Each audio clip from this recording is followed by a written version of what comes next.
And this is, as we said, Asian American and Pacific Islander Heritage Month.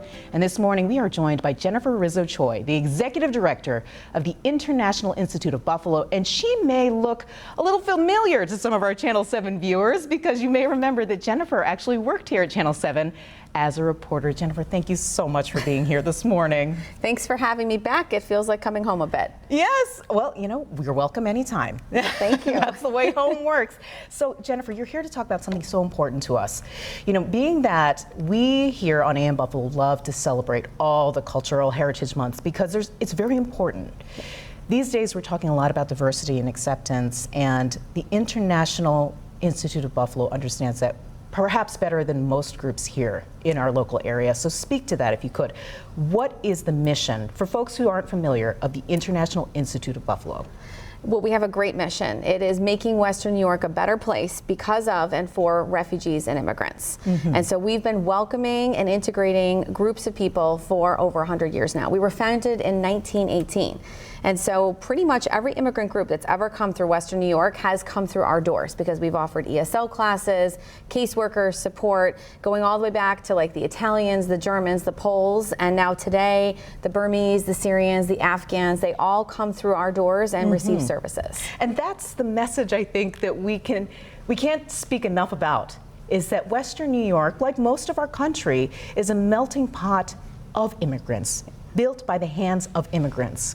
Can you speak to that, the importance of just acceptance because we are beautiful because of the people who have come to this country?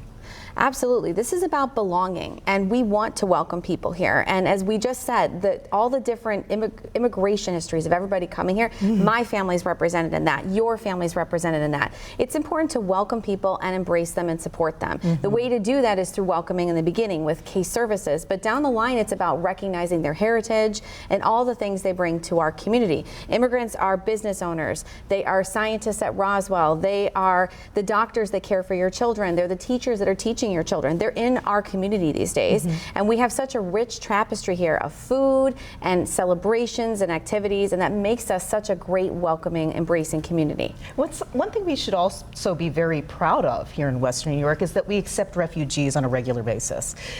Buffalo is known for it, correct? We are the top resettler in New York State. Upstate New York as a whole is bringing in 90% of the refugees. It's not New York City. Most people would think, oh, refugees are going there. There are a lot of immigrants in New York City, but upstate New York and Buffalo in particular are bringing in 2,000 refugees a year. It's amazing. Buffalo in particular because there are 4 resettlement agencies, including the International Institute being one of them.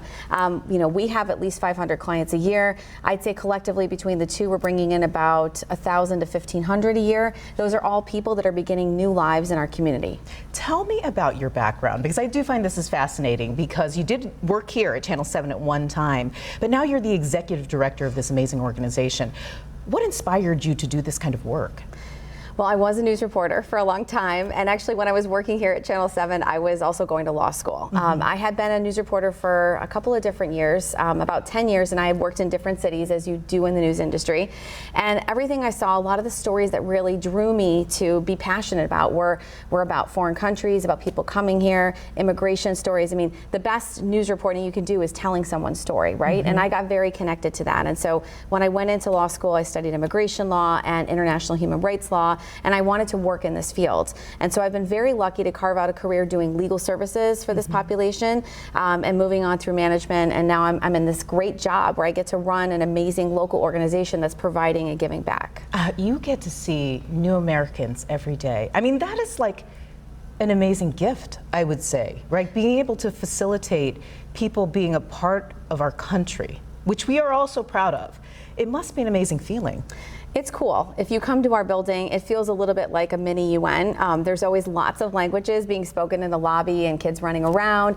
I'm very proud of our staff. We employ 80 people, and there's 26 languages spoken amongst our staff alone. That's beautiful. It's amazing. We also run an interpreting business, I should plug, because you can hire us if you need an interpreter or a translation done of your documents, like your website to be translated. We can provide that in over 100 languages. I am going to pass that information along to our news department, because they should know we do have this come up periodically, and we want to make sure that everyone is represented and that everyone's story is being told. So Jennifer, thank you for that.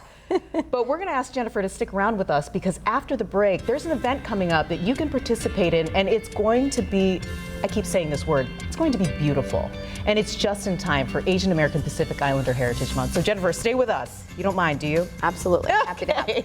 And you don't go anywhere. We'll be right back. You're watching AM Buffalo.